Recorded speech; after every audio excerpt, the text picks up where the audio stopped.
మీరే భయపడితే ఇంకెవడు ధైర్యంగా ఉంటాడు చెప్పు. ఒంటిమిట్ట వాళ్ళు ఎప్పుడన్నా భయం చూసినారా? ఒంటిమిట్ట వాళ్ళు తీసుకుని కదా ఇవన్నీ. మరి మీరే భయపడతానంటా ఉంటే ఎట్లా? ఏం భయపడద్దండి, మీరే భయపడితే ఎట్లా? మీరు భయపడితే ఇంక దేశంలో ఎవరు బతకలేరు.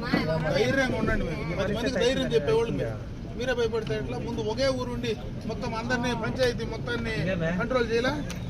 ఇప్పుడు మీరే భయపడితే ఎట్లా? భయపడితే ధైర్యంగా ఉండండి. అది ఖచ్చితంగా జరుగుతుంది. అది ఖచ్చితంగా జరుగుతుంది. ధైర్యంగా ఉండండి. ఏం కాదు. దురదృష్టము మనం ఇంటెలిజెన్స్ అయినా కొంచెం అప్రమత్తతో ఉంది. సరేనా? ధైర్యంగా ఉండండి.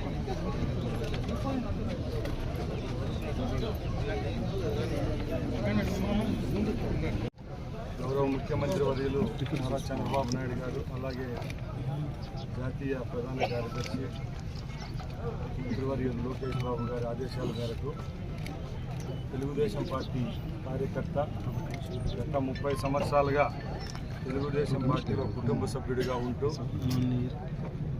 రాజకీయాల్లోనే కాకుండా ఈ నియోజకవర్గంలో కార్యకర్తలందరికీ భరోసా ఇచ్చు గత 15వ తారీఖున అసూలు బాసిన రామకృష్ణ గారి పెద్దకర్మకు చిత్తూరు జిల్లా నియోజకవర్గ శాసనసభ్యులు అలాగే ఇన్ఛార్జ్ మంత్రి అయిన నేను రావడం జరిగింది.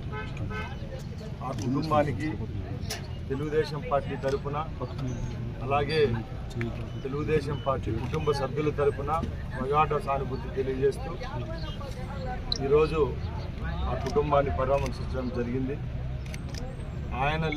ఆయన లేని లోటును మేము ఎవరము తీర్చలేము.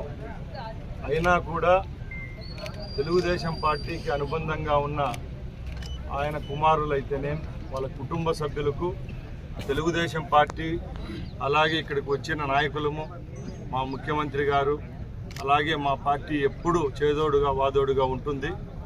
రేపు రాబోయే కాలంలో కూడా ఆ కుటుంబానికి మేమందరం వెన్నుంటుండి ముందుకు నడిపించేదానికి సిద్ధంగా ఉన్నామని సభాముఖంగా తెలియజేసుకుంటున్నాం.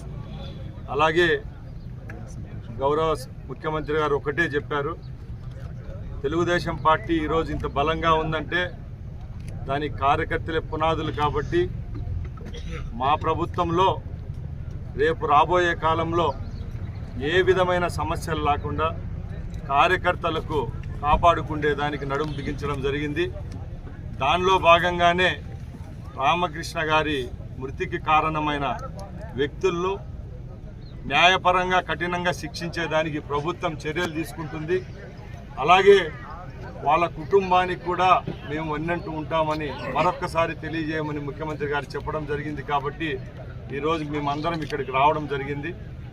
అలాగే లోకేష్ బాబు గారు ఒకటే చెప్పారు, వాళ్ళ కుటుంబంలో ఎవరైతే చదువుకున్న వాళ్ళు ఉంటారో వాళ్ళకు రాబోయే కాలంలో ఉద్యోగం ఇప్పిస్తాం. అలాగే ఆర్థికంగా కూడా ఆ కుటుంబాన్ని ఆదుకునేదానికి సిద్ధంగా ఉన్నామని తెలియజేసుకుంటూ మరొక్కసారి మా ప్రగాఢ సానుభూతి తెలియజేసుకుంటూ సెలవు తీసుకుంటున్నాం. జై హింద్, జై చంద్రబాబు.